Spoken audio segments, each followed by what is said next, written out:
Oh, hello everyone. Today I have this gas hedge trimmer that was being thrown away. I got this for free and they said it wouldn't start and they were tired of messing with it.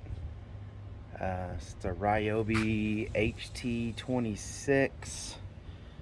It says it's a 2016 model and seems to be in pretty good condition.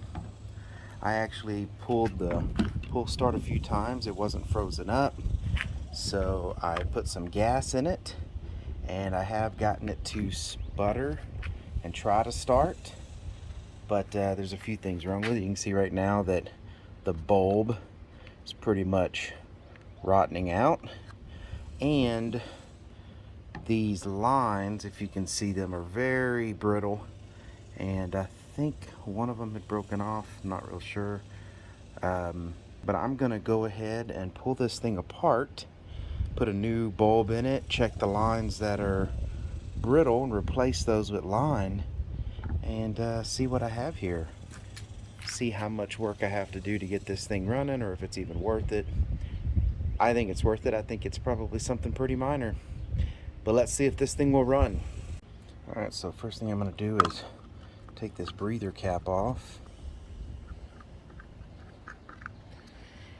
Alright, here's a little breather filter, I guess you could call it.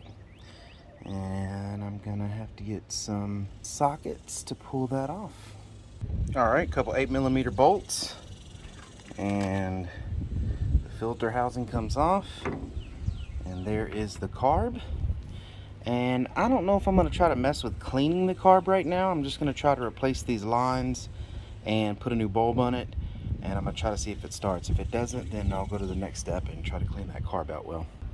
Alright, so what you see here is there's two lines. There's an in and an out on this this carburetor, and they both went in to little holes on the side of this gas tank here. So when you pump the bulb, it's going to suck gas out of here, and the overage is going to go back into the gas tank. Inside of the gas tank, where you're pumping the fuel from, the line that's pulling, you also have this little filter that's in the gas tank that's on the end of that gas line. So you have to remember to take this off. I found that this one was actually just broken off inside of there. That's probably one of the reasons they could never get it cranked.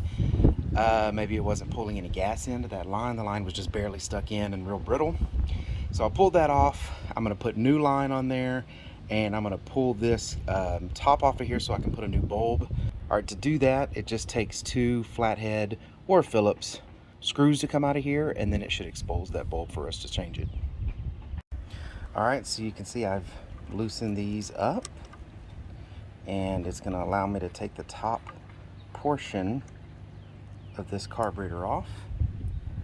Set these screws over here, and if you pull this top piece off, that bulb will come off.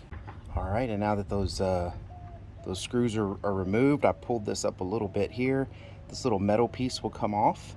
It's on there pretty good usually, because, you know, with time it creates a pretty good seal around that.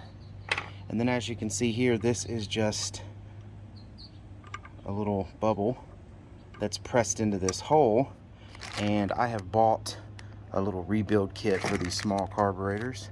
I got this on Amazon. I'll put a link to this small rebuild kit on Amazon, but you know, they're a dime a dozen. They come with various size and thickness of the hoses, and then the different miscellaneous, like it comes with different types of filters that go at the end of the hose, different kind of bulbs and everything. So this is here to mainly just help you rebuild these small types of carburetors. So I'm going to go ahead and get this old rotten bulb out of here, press a new one in, and then we can put it back together, put the lines back in, and test this out. So I just used this pair of needle nose pliers here to just squeeze the end of this bulb, and it just comes right off. And now we're going to set a new bulb in here so we have a good primer to start with. All right, so I just pulled out of this bag one of these bulbs, set the bulb in there.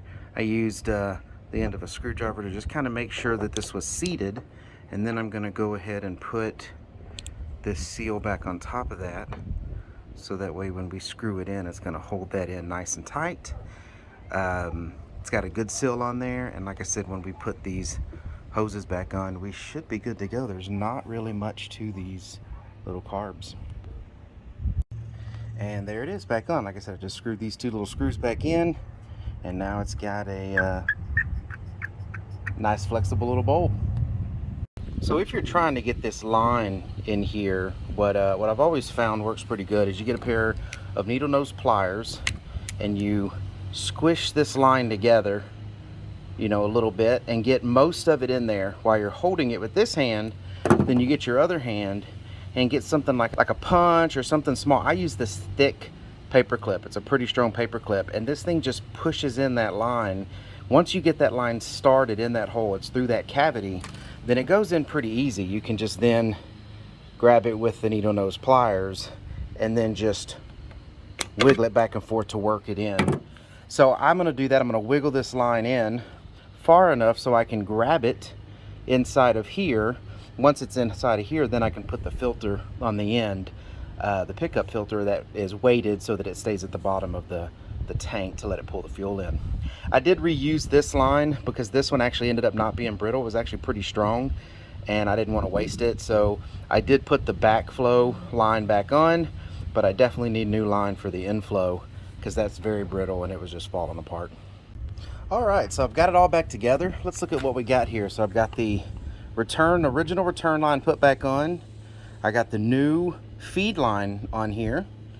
It's got a nice new bulb for the primer, and inside the gas tank there's a new filter.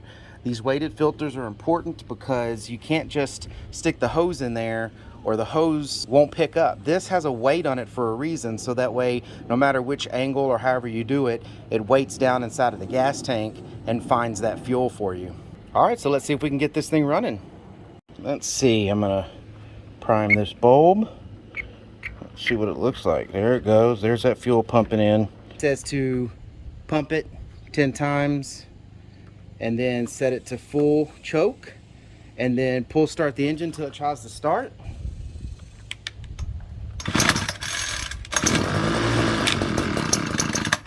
Now it says put it to half choke and pull until the engine starts.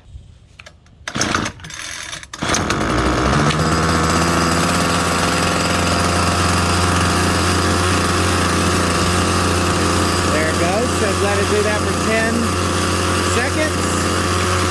Let it run.